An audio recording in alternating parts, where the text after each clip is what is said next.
Good morning, কেমন আছো সবাই? আশা করছি সবাই খুব ভালো আছো, আমরাও খুব ভালো আছি। আজও একটা নতুন ব্লগ নিয়ে তোমাদের সামনে হাজির হয়েছি। তো সকাল সকাল তো 1 ঘন্টা খুব ব্যস্ততার মধ্যেই কাটে। তারপরে ধৃতাংশুর পাপার ডিউটি চলে যাওয়ার পরে আমি একটু এই ব্যালকনিতে এসে দাঁড়াই। তো বাইরের চারপাশটা বেশ ভালো লাগে দেখতে। ওখানে 5-6 মিনিট দাঁড়িয়ে থাকি, তারপরে আবার ঘরে চলে আসি, কারণ ধৃতাংশুও উঠে যাবে, ওকে রেডি করা, ওর খাওয়ানো দাওয়ানো। আজকে ব্রেকফাস্টে তো পুরি আর এরকম তরকারি ছিল। ওর পাপাকেও এটা প্যাক করে দিয়েছি আর আমাদের জন্য এটা রেখেছিলাম। এবার মজার কথা হলো, যতগুলো পুরি বানানো হয়েছে সবগুলোই ওকে দিতে হবে। ও সেগুলো খাক আর না খাক থালাতে এভাবে সাজিয়ে রাখবে, তারপরে খাওয়া তো দূরের কথা হলো। তো সেই মতো ও সবগুলো নিয়ে চলে এসেছে। এসে দেখো, আমি ওখানে 4টে নিয়েছি, ও সেখানে যতগুলো পুরি ছিল সবগুলো নিজে নিজেই সাজিয়েছে। এবারে খাবে ও। বাচ্চা মানুষের মেন কাজ হচ্ছে এগুলোকে সুন্দর করে সাজিয়ে রাখা। সে খাক আর না খাক সেটা বড় কথা নয়, কিন্তু সুন্দর করে সাজানোটা হচ্ছে বড় কথা। যাই হোক, ও সেইভাবে সাজিয়ে রেখেছে। কিন্তু ও সবজি দিয়ে ওকে মাখিয়ে দিয়েছি, ও একদম খেতে চায়নি, সেই জন্য খালি খালিই পুরি খেয়েছে। ঠিক আছে, যেভাবেই হোক খেলেই হলো, খাওয়াটা আসল কথা। যাই হোক, ও যখন খেতে বসে, আর একটা কথা, তখন আমি ওকে বলি না যে তোমাকে স্কুলে যেতে হবে বা এই ধরনের কিছু, তাহলে ও খাওয়া দাওয়া কিছুই করবে না। সেই কারণে ওকে খাওয়ানো দাওয়ানো করানো হয়ে যায়। তারপরে যখন টাইম হয়ে যায় স্কুলে, তখন আমি ওকে ধীরে ধীরে রেডি করি। কারণ ওকে আগেই যদি জামা প্যান্ট পরিয়ে দিই, মাথা আঁচড়ে দিই, তখন ও কান্নাকাটি শুরু করে দেবে, যে কারণে আমি পরেই ওটা করি। তারপর ওকে স্কুলে ছেড়ে এসেছি। এসে আমি রান্নাবান্নার প্রিপারেশান নিয়েছি। এখানে সবজি আনা হয়েছিল সকালে, সেগুলো রান্নাবান্না সেরে নিয়েছি তার ফাঁকে। আর তারপরে ওকে চলে গেলাম আনতে। তো দেখো, ওরকম ছুটে ছুটে চলে আসছে। আমি বললাম সবাইকে একটু বাই বাই করে দাও। তো দেখো কেমন বাই বাই করছে সবাইকে। বাই করো, দেখো বেবি বাই কর রা। কি পড়িয়েছে? হ্যাঁ,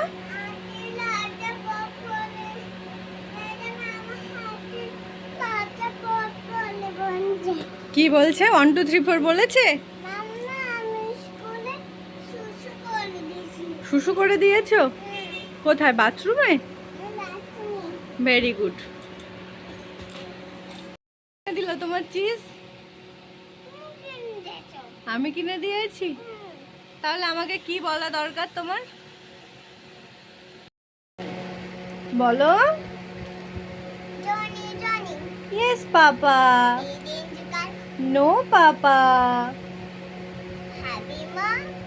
no papa. Open your mouth. আচ্ছা, একটু 1 2 3 4 কাউন্ট করো। 1 1 এর পরে কি?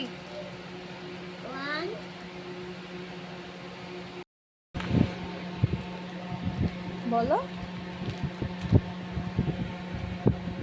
1, তারপরে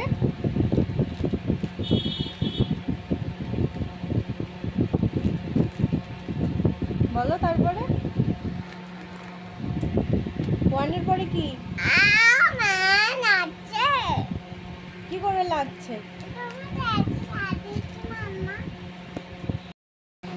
আমি হাত দিচ্ছি, তোমার মাথায় লাগছে? কি করে লাগছে বলো, কি করে লাগছে? আমাকে একটা চিজ দেবে? দাও না প্লিজ, দাও না গো, একটা চিজ দাও প্লিজ। এত ছোট, এত ছোট আমি খাবো না। একটা বড় দেখে দাও।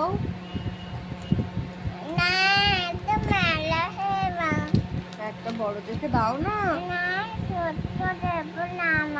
আমি কান্না করবো। দাও না, একটা বড় দেখে দাও না। হ্যাঁ, সেই জন্য বলছি তো, একটা চিজ দাও, চিজ খেলে আমার শরীর ভালো হয়ে যাবে।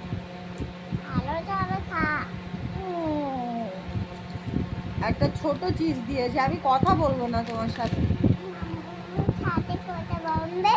আমি তোমার সাথে কথা বলবো না। মাম্মা আমি লিচু খাবো। লিচু বাবা আনবে, বাবা নিয়ে আসবে, ঠিক আছে? আমি বাবাকে বলে দিয়েছি। তো এভাবে ছেলের সাথে কিছুক্ষণ টাইম কাটানোর পরে ওকে স্নান করিয়ে আমিও স্নান করে দুপুরের খাবার দিয়ে দিয়েছি। এখানে করেছিলাম বেগুন, উচ্ছে, আলু আর বড়ি দিয়ে একটা শুক্তো, আর ছিল চিকেন, স্যালাড ছিল। বাস, এটা দুপুরের লাঞ্চ ছিল আমাদের আজকে। দুপুরে খাওয়া দাওয়ার পর ঘুমিয়ে পড়েছিলাম, আর বিকালে যখন ঘুম ভাঙলো তখন দেখলাম খুব বৃষ্টি হচ্ছে। সেই জন্য ঋতাংশুকে নিয়ে একটু ব্যালকনিতে এসেছি। এখানে এসে বেশ ভালো লাগছিল। আর আমরা ঘুমোচ্ছিলাম ওই সময় ঋতাংশুর বাবা বাজারে চলে গেছিলো, গিয়ে কিছু ফ্রুট কিনে এনেছে, কারণ ঘরে ফ্রুটও ছিল না, সেই জন্যে দেখলাম বাজার থেকে কিনে এনেছে। তোমার আজকে ছুটি। তো আমি এখানে ফ্রুটগুলো রেখে দিচ্ছিলাম, আর কিছু নিয়েছি ঋতাংশুকে কেটে দেব। সবাই মিলে খাওয়াও হবে সন্ধ্যের টাইমটাতে। তো সন্ধ্যে দেওয়ার পরে আমি ফ্রুট কেটে দিয়েছি। এখানে ঋতাংশু খেলাও করছে, ফোনও দেখছে আর ফ্রুটও খাচ্ছে। কি বলো তো, ফোনের আওয়াজটা কানে আসা চাই, ফোনটা বন্ধ হলে হবে না। ফোন দেখুক আর না দেখুক, আওয়াজটা কানে আসতে হবে, তারপরেই কিছু খাবে। আর বা খেলাও করার সময় ফোনটা কিন্তু থাকতেই হবে। ফোন না থাকলে না খেলা হবে, না কিছু খাওয়া হবে। সেই জন্যে ফোনটা ওকে চালু রাখতেই হবে। আর আমরা সাথে থাকলে তবে ওকে বাইরে নিয়ে যাই, আর কারো ভরসাতে তো ছেড়ে দিতে পারি না, কারণ এখানকার অবস্থা খুবই খারাপ। আর চারিদিকের পরিবেশ পরিস্থিতি যা, কখন কি হয়ে যাবে কোনো ঠিক ঠিকানা নেই। সেই জন্য খেলতে হলেও আমরা ওকে সাথে নিয়েই যাই। তো রাতে এরকম প্লেন রান্নাই হয়েছিল, ডাল আলু ভাতে। আজকের ভ্লগটা এই পর্যন্ত। ভালো থেকো সবাই।